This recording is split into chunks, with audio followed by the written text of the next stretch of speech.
Thanks a lot. Thanks a lot for inviting me. Yeah, I'm gonna continue talking about simpler and simpler models. So we started with 5 dimensions and went down to 2, and we had 2 flavors. Now we have 1 flavor. Still U1, maybe. We'll talk about some ZN models. Yeah, this work is done with my student Eric Arguello-Cruz and postdoc Yuan Shin, who is soon moving to a faculty position, and it's posted on arXiv. So, so the plan is, okay, I'm gonna again cover Schwinger model and in background field data term, talk about Hamiltonian formalism on a staggered lattice. Then I discuss our numerical method, which we use for this type of models, density matrix normalization group, and then I'll discuss analysis of a critical point which exists in this model. So okay, let me briefly again mention to you what is 1 + 1 Schwinger model. We state a term. So the fermions they live on the fermions and gauge field will live on a line. And Coleman predicted that at theta equals pi, there's a phase transition, second order phase transition at particular mass of a fermion M. And this is what I think people in quantum matter would call ferroelectric phase transition, because so what happens when we have theta equals pi, we can view this as a background electric field which enters the line on which our fermions live, and in 1 dimension, the electric field is, classically, it's constant. And basically, if we have background field, which is charge over 2, and then we create electron here, it switches electric field to minus E over 2, but the energy of this configuration of charges is the same as we wouldn't have any electrons and positrons.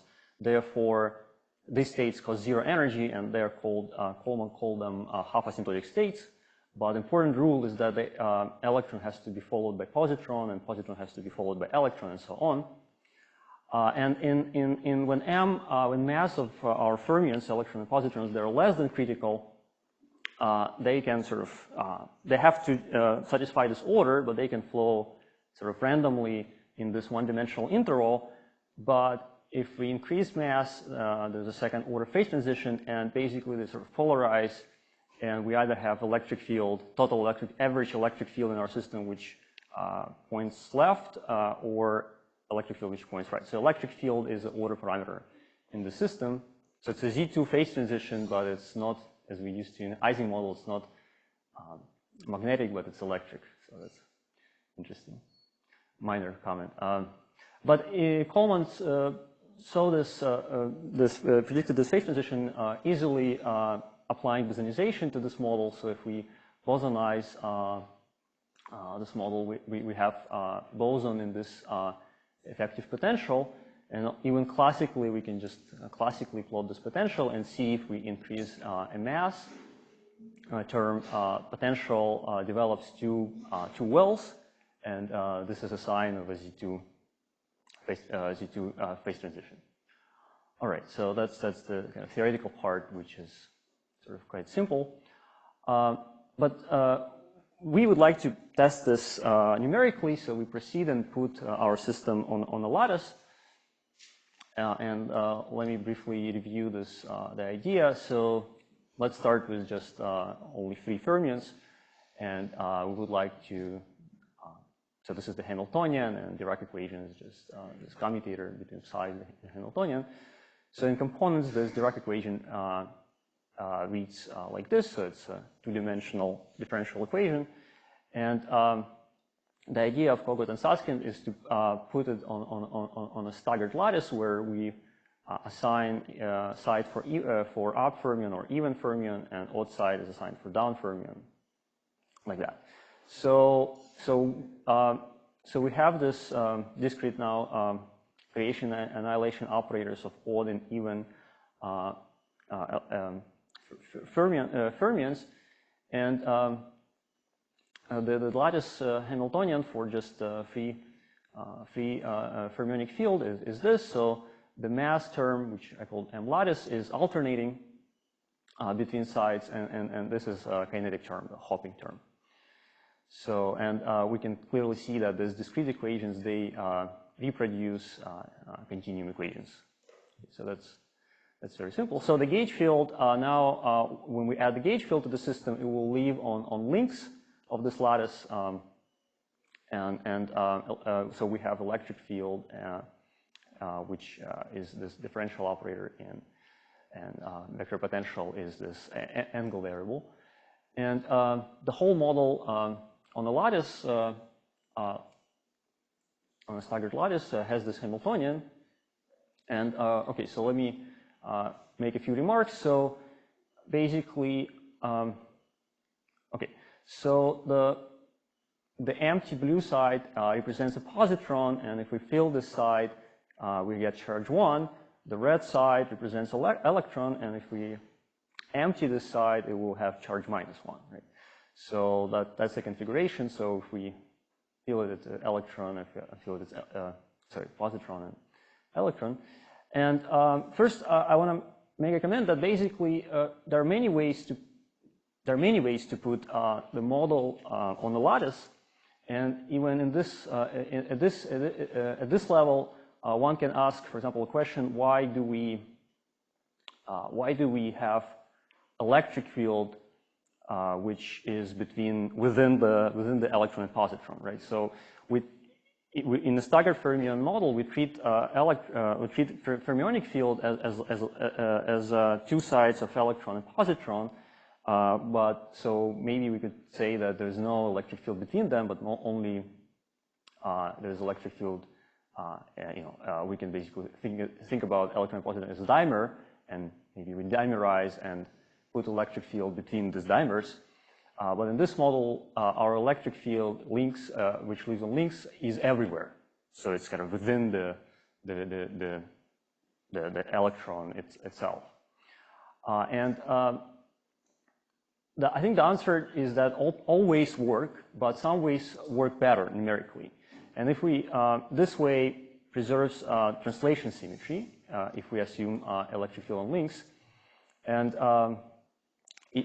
that, because we preserve symmetries which we have in continuum, that drastically improves numerical results. So if we break the symmetries, it will work ultimately if we increase n to millions or something, but it's still the convergence of lattice models to continuum models very slow. So that's the guiding principle. If we would like to build a successful lattice model, we would like to preserve as many symmetries as possible to make it, and then it works really well. All right, so I can also mention that we can add the fermion term to this model, and this was dubbed by Schwinger-Turing model in the paper by Alexei, Tao, Schiffman, and Unsala, and also these 4 fermionic operators were considered in a paper by Zohar, Margolsky, and others. And on the lattice, this term will add to this Schwinger-Hamiltonian and this as this two-body term of creation annihilation operators. So here I also want to comment that there's a lattice spacing A which will enter this term. So in this construction, this term cannot be generated dynamically if we start with this model, but it has to be added by hand here with 1 or a term. All right, so we can rewrite this model in terms of spin variables using Jordan-Wigner transformation, and now everything can be written in terms of spin variables. And what is beautiful in this model is that Gauss' law completely constrains the gauge degrees of freedom, so we can relate all link variables Ln to charges, to fermionic charges. So if I put some charges on my lattice, these charges completely constrain the gauge field in my system. So gauge field is, in this way, is non-dynamical. It completely depends on charges in my system. Therefore, essentially, this model translates to just a spin chain. But the spin chain is non-local. So I can, all right, so I can basically write all my Ln variables in terms of charges, E1 charges on my lattice, and then rewrite Hamiltonian as just in terms of just the fermionic degrees of freedom. So, all right, so let me just highlight again this part. So there's a Coulomb energy, which again written in terms of Pauli matrices Z. There's this XX chain term, which is written in terms of raising and lowering operators, sigma plus and sigma minus, and there's a mass term, which is also written in terms of Pauli matrices Zn. So again, so this model is now completely written in terms of spin degrees of freedom, spin degrees of freedom, and it has finite Hilbert space for finite n, and can be efficiently analyzed numerically on a computer using the method which I'm going to talk about soon. So if we consider this Schwinger-Tewing model, that 4 fermionic term will enter this XX chain term, and it will be now XXZ chain term. All right, so that's a small remark. All right, so now we can try to analyze some particular symmetries of this lattice model. And one thing which we can notice is that if we write the Coulomb energy explicitly, if we take the square, compute the square, and write in terms of Pauli Z operators, it has many, many ugly terms, but particularly there's this term which is depends on has alternating sign, -1 to the n, and one can notice that this term cancels with the mass term if mu equals -1/4, and that was noticed in the paper by Ross, Silvio, Igor, and Bernardo, and that was very important kind of discovery, because basically what they notice is that this lattice Hamiltonian, it satisfies particular duality or relation, namely if we denote a lattice mass by continuum mass minus this factor 1/8 e squared times a, where a is the lattice spacing, then the lattice Hamiltonian satisfies a relation.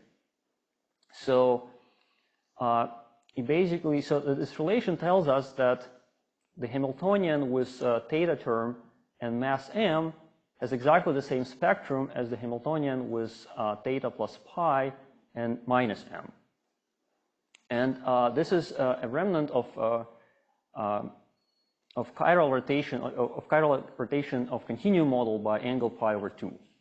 So this relation, first it tells us a few things. One, it tells us that if we would like to have this remnant of this chiral rotation on the lattice, we have to identify a lattice mass with the continuum mass with this small shift.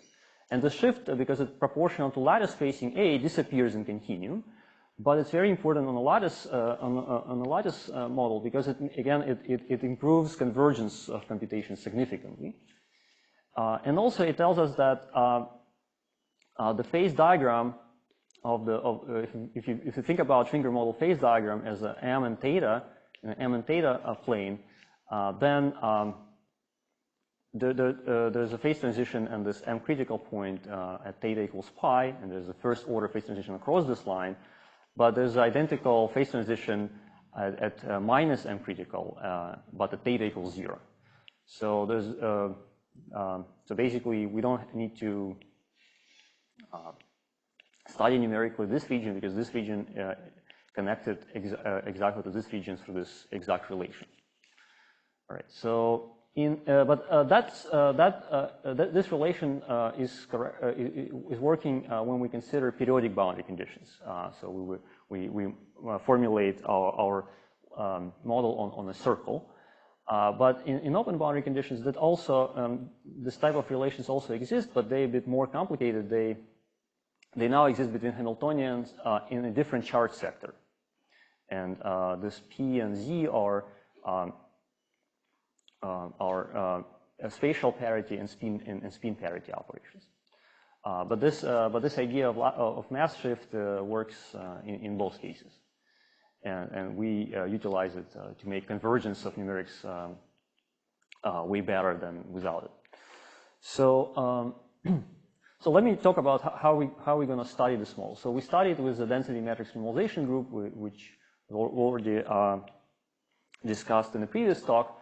So let me talk about this idea. So so we would like to find eigenstates of a quantum system and a many-body quantum system. And if we have n qubits, in our case we have electron and positrons on the lattice, the wave function has 2 to the n parameters, psi, sigma 1, sigma n. And the idea of density matrix normalization group, which was discovered by Stephen White, is to basically optimize our quantum many-body wave function by a particular ansatz, which is called now matrix product state, where basically I'm trying to optimize or approximate my many-body wave function by product of matrices, left and right matrices. And this way, each matrix has roughly m² parameters.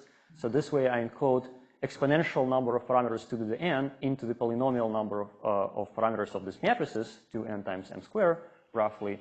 And this reduces computational costs of the problem significantly. Basically, it's optimization procedure. So the idea is to minimize the energy over this space of these matrices L and R, this MPS matrices. And there are 2 stages of this procedure. One is called building stage, where sometimes it's called infinite DMRG, but there's another thing which is called infinite DMRG, so it's better not to confuse. So where we build our quantum model, quantum chain, or quantum lattice step by step. And there's another procedure which is called sweeps, where we go over our quantum chain and then optimize these matrices. And each time we shift our sites here, we basically perform singular value decomposition and minimize the expectation value of energy. So it's optimization procedure, and it works really well for these models. Another important object in this is what's called matrix product operator. Is the idea is to represent the Hamiltonian itself as a product of these tensors, and the secret is so. The thing is that even we encoded our wave function, our many-body wave function, which has exponential number of parameters into some polynomial number of parameters, we still, in general, we still may not efficiently compute expectation values with this wave function. But the local structure of matrix product states and matrix product operator allows to efficiently compute expectation values with just polynomial costs. So we just can contract step by step, and that happens in basically very, it reduces computational costs to polynomial. All right. So there are many programs available, program codes which are available for this. One of the main program is called itensor, and to efficiently use this itensor, one has to build MPO. And this is example how to build a matrix product operator for XX term. So this is just each matrix has this form, and HXX is just the product of these matrices. And for finger model, what is maybe not trivial is that it's non-local model, though it has very specific type of non-locality, and actually it's possible to build explicitly non-local MPO for this Coulomb term, which is non-local in finger model, and that drastically improves speed of itensor program if you would like to use this program. So one of our main results is that we actually build our own code in MATLAB, and where we implemented charge conservation, so we can project on a given charge of our model. And in this case, this MPS matrices, they carry U1 indices, which makes all of this procedure way more difficult. But just to give you a flavor how fast it is for finger model, it works amazingly fast. I think it's kind of specific for finger models. It's not always true for other spin type models. So for 1,000 of qubits, our code takes for build stage it takes 120 seconds, and for one sweep it takes 100 seconds, and that gives you ground energy with machine accuracy. So it's extremely fast.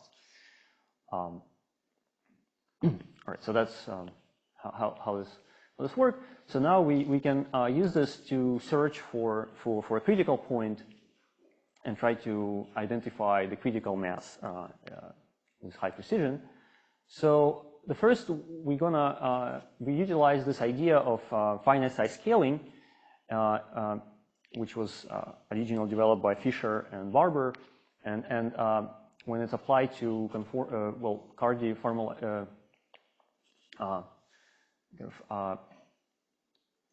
particularly applied to two-dimensional and higher dimensional systems. So the idea is that when we work, if we hit the critical point, the energy levels of our system will be proportional to scaling dimensions of anomalous scaling dimensions of our conformal field theory divided by the number of sites plus correction.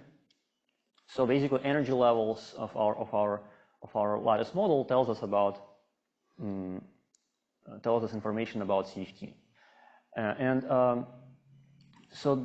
But we implement this finite size scaling idea to find the critical point. And the idea is to develop different what we call criticality criteria.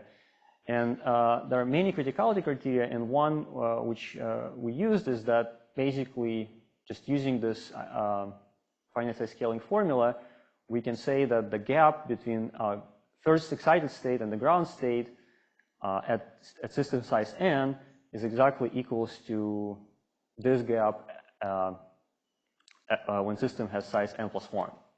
And that relation, so this relation gives us what we call pseudo-critical mass, which is not universal, but when we extrapolate this pseudo-critical mass to thermodynamic limit and to infinity, we obtain critical mass which is universal.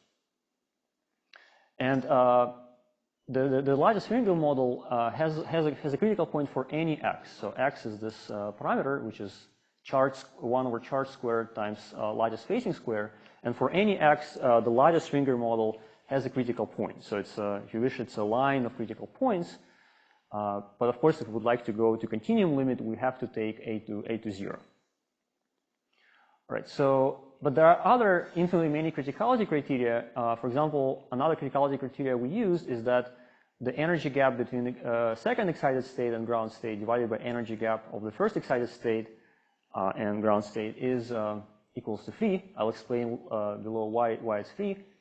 And the idea is different criticality criteria, they have different rate of 1 over n convergence. For example, we have we try 4 different criticality criteria, and this first two, the one which I showed on the previous slide, it converges to critical point with this powers of 1 over n. So they both don't have 1 over n power.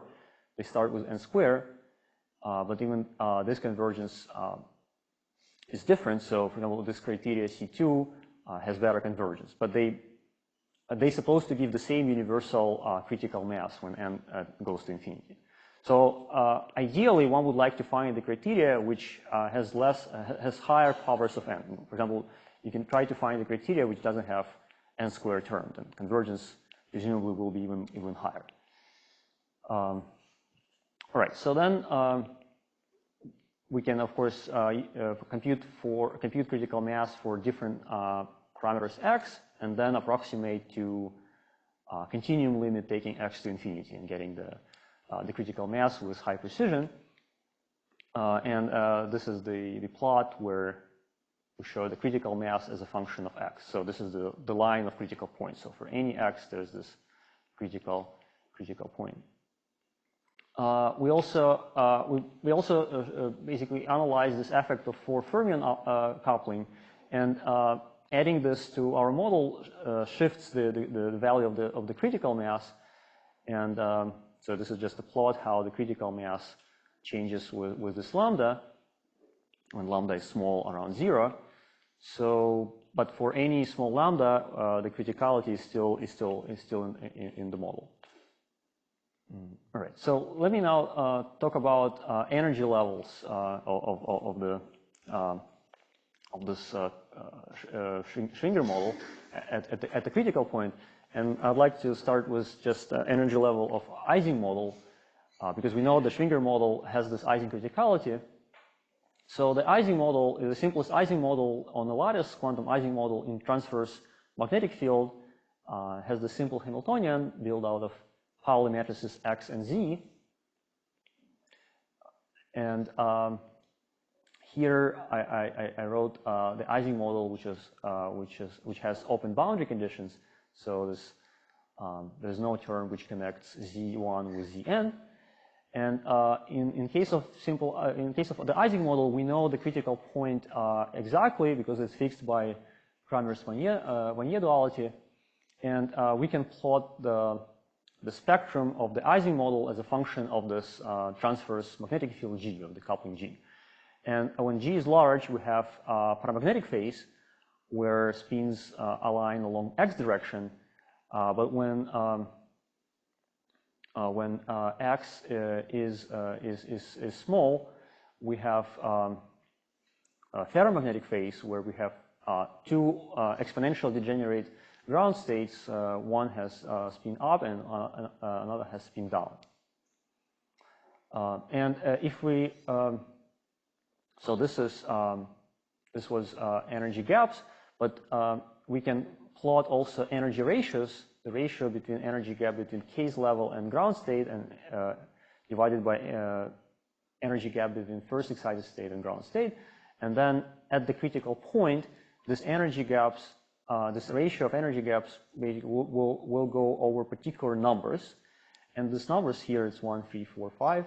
They are predicted by conformal field theory, and they're related to primary operators and descendants in two-dimensional conformal field theory, because we know that energy gaps are proportional to scaling dimensions. And Cardy classified few basic different boundary conditions for the conformal field theory, particularly for Ising model. We have, of course, the periodic boundary condition where we have identity operator sigma and epsilon operator. These are primaries and descendants. But we have another different boundary conditions. Particularly, we have this open boundary condition when we have we actually have surface operators which appear in this energy spectrum. And we also have what's called plus and minus boundary and plus boundary conditions, where we fix fix order parameter on the boundaries of our chain. So plus minus means that the order parameter points in opposite direction, and plus means that order parameter points in the same direction. And we can just plot this energy levels predicted by conformal field theory using energy ratios. This way, they do not depend on scaling, because I can always multiply my Hamiltonian by some parameter and shift these numbers. But this way, these numbers are universal, and they depend only on the CFT structure. So, and here we can compare conformal field theory prediction with a numerical plot, and we see that indeed this ratios of energy levels, they follow these numbers. So finally, we can run the same for the Schwinger model, and we can see that when we consider Schwinger model with open boundary condition and total charge equals 0, we actually have a plus case, because charge equals 0 means that if I have incoming electric field 0, then the outgoing electric field will be also 0. So this order parameter is fixed to 0. If we consider charge plus minus, we have energy level structure which matches with Ising plus minus. So in this case, we can also run Schwinger model for periodic boundary conditions, which is in a circle, but computationally that is much more expensive because it has additional degree of freedom, which is infinite, and this is holonomy of the circle. And the MRG approach usually works much slower for periodic boundary condition case, but we still have results which agree with the Ising prediction. The real challenge is to realize what is called free boundary or open boundary conditions for the Schwinger model. And in this case, we have this kind of artificial proposal how to do this, because when you put fermion electron and positron on the lattice and you dimerize it, it sort of breaks symmetry between symmetry when if you start your lattice with positron and electron, or if you start your lattice with electron or positron, it sort of changes the lattice Hamiltonian. And in order to restore the symmetry, so we propose to put these two chains next to each other, but without anything in the middle, so it's like a defect. And the spectrum of this chain has the same energy levels as Ising model with a free boundary condition. And it actually resembles dual Ising between it has two degenerate state for m less than m critical and only one state at m bigger than m critical. But maybe there are other ways to realize free boundary conditions in the Schwinger lattice model. So it's still a bit unclear how to do it properly. All right, so let me conclude. So I'd like to just say that the MRG method is extremely powerful technique for studying quantum one-dimensional systems. And it applies to Schwinger model, which is a non-local quantum system. So it doesn't have to be only local quantum system. But on the other hand, it should not be very non-local. For example, it's not going to work for models like Stadji-Kitaev model, SYK, because it's highly non-local. It's not like it's a different type of non-locality, though it may work for some kind of SYK dots. So if there are some. But it does work for Schwinger model, and it works extremely well, even it's non-local. And it provides very precise results. So we basically confirm one more time, and that the Schwinger model theta equals pi has Ising type critical point, and we found this critical point with a high precision. The real challenge is to sort of adopt this DMRG code to QCD models, at least 1D QCD models with maybe many flavors. And of course, the challenge, which is most difficult, would be to use it somehow to 2D dimensional gauge models. So that's it. Thank you.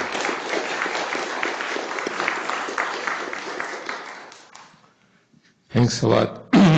Among other things, this rules out M critical being G over 3 exactly. Yes. Yeah. Which until a few months ago was people were wondering if this is an exact result, but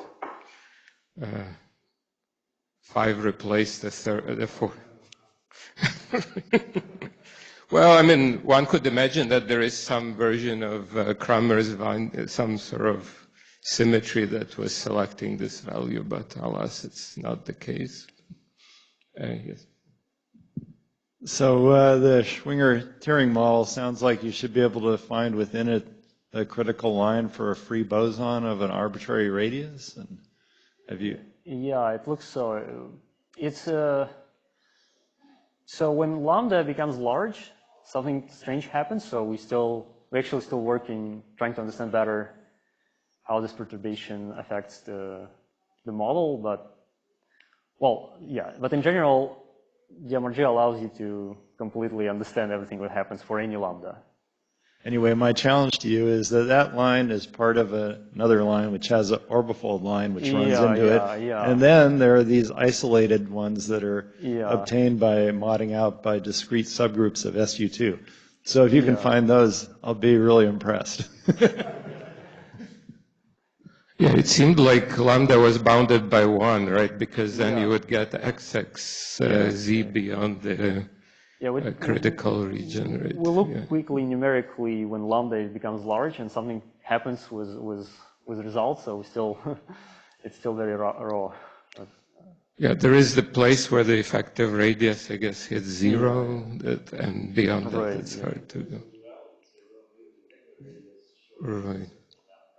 But just on the lattice model, it seemed like when lambda crosses 1, you exit this conformal range of xxz, at least the free part.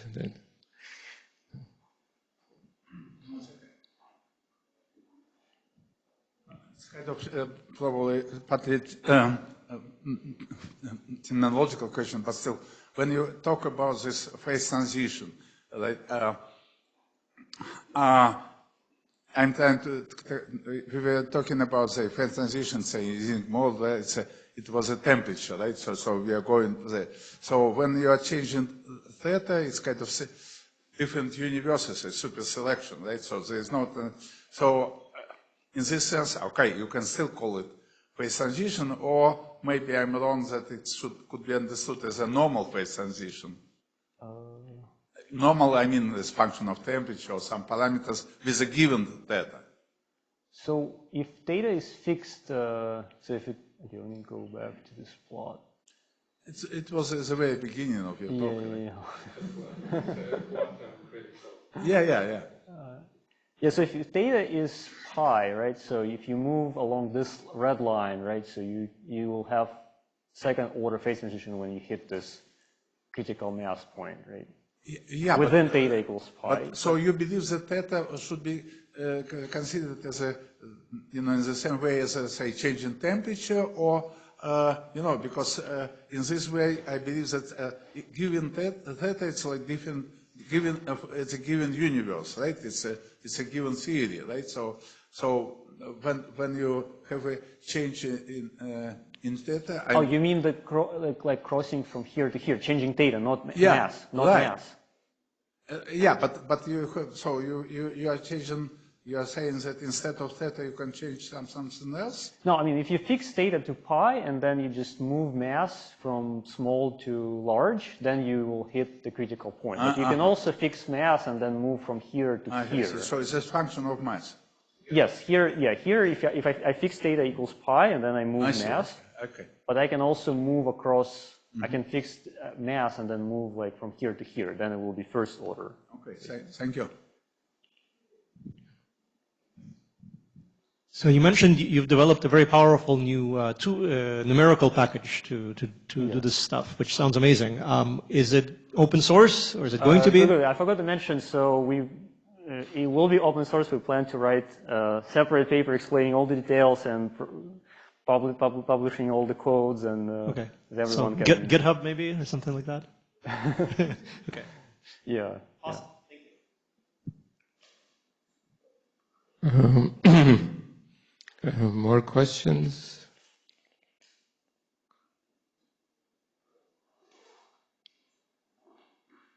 I guess one comment is that maybe you said this, that the charge conjugation symmetry is broken, right? Like the Z2 here is the charge conjugation symmetry.